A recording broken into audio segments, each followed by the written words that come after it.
ತಮ್ಮ ವಿರುದ್ಧ ಮಾಡಿರ್ತಕ್ಕಂತ honey trap ಆರೋಪ ಶುದ್ಧ ಸುಳ್ಳು.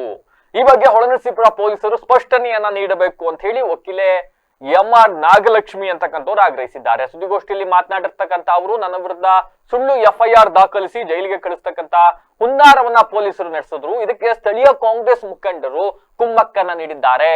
ಕಳೆದ ಫೆಬ್ರವರಿ 13ನೇ ತಾರೀಕು ಹೊಳೆನರಸೀಪುರ ಪಟ್ಟಣದ ಗುಣವತಿ ಎಂಬಾಕೆ ಮೇಲೆ ಕಾಂಗ್ರೆಸ್ ಮುಖಂಡ ರಂಗೇನಹಳ್ಳಿ ಮಹದೇವ ಎಂಬಾತ ಅತ್ಯಾಚಾರವನ್ನ ಎಸಗಿದ್ದ. ಬಳಿಕ ಅವರೇ ನನಗೆ ಕರೆ ಮಾಡಿ ದೂರ್ ಬರ್ಕೊಡಿ ಅಂತ ಹೇಳಿದ್ರು.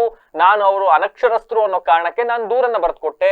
ದೂರನ್ನ ಬರೆದು ಕೊಟ್ಟ ಕಾರಣಕ್ಕೆ ನನ್ನ ಮೇಲೆ ಹನಿ ಟ್ರ್ಯಾಪ್ ಕೇಸನ್ನ ಮಾಡಿಬಿಟ್ಟಿದ್ದಾರೆ. ಹಳೆಯ ದ್ವೇಷವನ್ನ ಮುಂದಿಟ್ಕೊಂಡು ಸುಳ್ಳು FIR ದಾಖಲಿಸಿ ಒಂದು ಅರೆಸ್ಟ್ ವಾರೆಂಟ್ ಅನ್ನು ನೀಡದೆ ನಮ್ಮ ಮನೆಗೆ 20 ರಿಂದ 30 ಜನ ಬಂದು ನನ್ನ ಅರೆಸ್ಟ್ ಮಾಡ್ಕೊಂಡು ಹೋದ್ರು. ಹನಿ ಟ್ರ್ಯಾಪ್ ನಡೆದಿದ್ರೆ ದೂರ್ ಕೊಟ್ರಲ್ಲ, ಅವ್ರನ್ನು ಅರೆಸ್ಟ್ ಮಾಡ್ಬೇಕು ತಾನೆ, ಅವ್ರ ಮೇಲೆ ಕೇಸ್ ಮಾಡ್ಬೇಕು ತಾನೆ, ಯಾಕಾಗಿಲ್ಲ, ನನ್ ಮೇಲೆ ಮಾತ್ರ ಯಾಕೆ ಕೇಸ್ ಮಾಡಿದ್ದೀರಿ ಅಂತಕ್ಕಂತ ಪ್ರಶ್ನೆ ಮಾಡಿದ್ದಾರೆ. ಸಹಜವಾಗಿ ಅವರ ಪ್ರಶ್ನೆ ವ್ಯಾಲಿಡ್ ಆಗಿದೆ ಅಲ್ವಾ?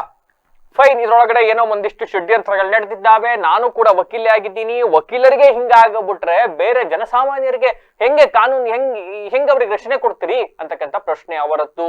ಗೃಹ ಸಚಿವರ ಮೇಲೂ ಕೂಡ ಒಂದಿಷ್ಟು ಅಸಮಾಧಾನ ಹೊರ ಹಾಕಿದ್ದಾರೆ. ಪೊಲೀಸ್ ಇಲಾಖೆ ಮೇಲೆ ಅಸಮಾಧಾನ ಹೊರ ಹಾಕಿದ್ದಾರೆ. ಇದನ್ನ ಇಲ್ಲಿಗೆ ಬಿಡೋದಿಲ್ಲ, ನನ್ನ ಹತ್ರ ಪೇಪರು, ಪೆನ್ನು, ಕೋಟು ಎಲ್ಲವೂ ಇದೆ, ನಾನು ಹೋರಾಟ ಮಾಡ್ತೀನಿ ಅಂತಕ್ಕಂಥ ಮಾತನ್ನ ಹೇಳಿದ್ದಾರೆ. ಸುದ್ದಿಗೋಷ್ಠಿಯಲ್ಲಿ ಗುಣವತಿ ಅವರ ಪತಿ ಶಮಂತ್ ಮತ್ತೆ ಅವರ ಅತ್ತೆ ಮೀನಾಕ್ಷಿ ಹಾಜರಿದ್ದರು. ನಾನು ಆ ಒಂದು ಪ್ರಕರಣದ ಹಿಂದೆ ಕೂಡ ಜೈಲಿಗೆ ಕೂಡ ನಾನು ಹೋಗಿದ್ದೀನಿ. ಆದರೆ ಈ ಪ್ರಕರಣದಲ್ಲಿ ಏನಪ್ಪ ನಡೆದಿದ್ದು ಅಂತಂತಂದರೆ, ಈ ಶಮಂತ ಮತ್ತು ಗುಣವತಿ 1.5 ತಿಂಗಳು ನನ್ನ ಆಶ್ರಯದಲ್ಲಿದ್ದರು. ನೆಕ್ಸ್ಟು ನಾವೇ ಒಂದು ಸಂಕ್ರಾಂತಿ ಹಬ್ಬದ ದಿವಸ ಬೇರೆ ಮನೆ ಮಾಡಿ ಅವರನ್ನು ಕಳಿಸಿದ್ವಿ. ಆದರೆ ಮಹಾದೇವ ಅನ್ನೋ ಒಬ್ಬ ವ್ಯಕ್ತಿ 13ನೇ ತಾರೀಕು ಬಂದು ಗುಣವತಿಯನ್ನು ಅತ್ಯಾಚಾರ ಮಾಡಿದ್ದಾರೆ ಅನ್ನೋ ಒಂದು ಮಾಹಿತಿ ನನಗೆ ಬರುತ್ತೆ. ಸ್ವತಃ ಗುಣವತಿ ಗಂಡನೇ ನನಗೆ ಫೋನ್ ಮಾಡಿ ಮನೆ ಹತ್ರ ಕರೀತಾನೆ. ನಾನು ಒಬ್ಬ ವಕೀಲೆ ಆಗಿದೆ, ಜೊತೆಗೆ ಅವರು ನನ್ನ ಮನೆ ಮಕ್ಕಳು ಥರ ಇದ್ದರು. ಸೊ ಆ ಒಂದು ಕಾರಣದಿಂದ ಆ ಒಂದು ಇನ್ಸಿಡೆಂಟ್ ನಡೆದಂಥ ಪ್ಲೇಸಿಗೆ ನಾನು ಮತ್ತು ನನ್ನ ಹಸ್ಬೆಂಡ್ ಹೋಗ್ತೀವಿ. ಹೋದಂಥ ಸಂದರ್ಭದಲ್ಲಿ ಗುಣವತಿಯನ್ನು ಕೇಳಿದಾಗ, ಮೇಡಮ್ ನನ್ನ ಮೇಲೆ ಮಹಾದೇವ ಅಣ್ಣನವರು ನಿಮ್ಮನೆ ಪರಿಚಯ ಆಗಿದ್ದರು, ಅವರು ನನ್ನ ಮೇಲೆ ಈ ಥರ ಬಲಾತ್ಕಾರವಾಗಿ ನನ್ನ ಮೇಲೆ ಅತ್ಯಾಚಾರ ಮಾಡಿದರು ಅಂತ ನನಗೆ ಮಾಹಿತಿ ಕೊಡ್ತಾರೆ. ಸೊ ಇದ್ರ ಪ್ರಕಾರವಾಗಿ ನಾನು ಹಾಗೂ ಅವಳನ್ನ ಕೇಳ್ತೀನಿ, ನಿಮ್ಮಿಬ್ಬರು ಕೋಪ್ರೇಟಿಂದ ಏನಾದರೂ ಆಗಿದ್ರೆ ನಾನು ಶಮಂತನ್ನ ಸಮಾಧಾನ ಮಾಡ್ತೀನಿ, ನಿನ್ನ ನಿನ್ನ ತಾಯಿ ಮನೆಗೆ ಕಳಿಸ್ತೀನಿ, ಹೋಗೋದಿದ್ರೆ ಹೋಗು ತಾಯಿ ಅಂತ ನಾನು ಆಕೆಗೆ ನಾನು ಮನವರಿಕೆ ಮಾಡಿಕೊಡ್ತೀನಿ. ಆದರೆ ಅವಳು ನನ್ನ ಕಾಲಿಗೆ ಬೀಳ್ತಾಳೆ, ಮೇಡಮ್ ಇಲ್ಲ ನನಗೆ ಮಾಡಿದ್ದು ಬಲಾತ್ಕಾರ, ಯಾಕೆ ನೀವು ನನ್ನನ್ನು ನಂಬ್ತಾ ಇಲ್ಲ ಅಂತ ನನಗೆ ಕೇಳ್ತಾಳೆ. ಆಗ ಅವಳು ಗಂಡ ಹೇಳ್ತಾನೆ, ಇಷ್ಟೆಲ್ಲ ಹೇಳಿದ ಮೇಲೆ ಮೇಡಮ್ ಇನ್ನೇನು ಮಾಡೋದು, ಕಂಪ್ಲೇಂಟ್ ಕೊಡೋಣ ಅಂತ ಹೇಳ್ತಾನೆ.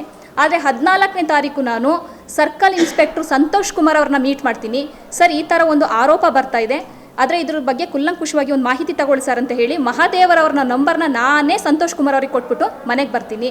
ಆದರೆ 15ನೇ ತಾರೀಕಾದರೂ ಸಹ ಯಾರೂ ಅದ ಕಡೆಯಿಂದ ಫೋನ್ ಬರಲ್ಲ. ಆದರೆ ಇಲ್ಲಿ ಗಂಡ ಹೆಂಡತಿ ಮೇಡಮ್ ನಮ್ಗೆ ಆಗಿರೋ ಅನ್ಯಾಯಕ್ಕೆ ನ್ಯಾಯ ಕೊಡೋರು ಯಾರು ಅಂತ ಹೇಳ್ಬಿಟ್ಟು ತುಂಬ ಪರಿತಪಿಸ್ತಿರ್ತಾರೆ. ಆದರೆ ಆ ದಿನ ನನಗೆ ಹುಷಾರು ಇಲ್ದಿದ್ರೂ ಸಹ ನಾನು ಆಕೆಗೆ 15ನೇ ತಾರೀಕು ಕಂಪ್ಲೇಂಟು ನನ್ನ ಅಮೃತ ಹಸ್ತದಿಂದನೇ ನಾನು ಕಂಪ್ಲೇಂಟ್ ಬರ್ಕೊಡ್ತೀನಿ. ಆದರೆ ಆ ಕಂಪ್ಲೇಂಟ್ ನಾನು ವೈಯಕ್ತಿಕ ಆಗಿರಲ್ಲ, ಆಕೆ ಅಲ್ಲಿ ಖುದ್ದಾಗಿ ಏನು ಹೇಳ್ತಿರ್ತಾಳೆ ಅದನ್ನು ಮಾತ್ರ ನಾನು ಬರಿತಾ ಹೋಗ್ತೀನಿ.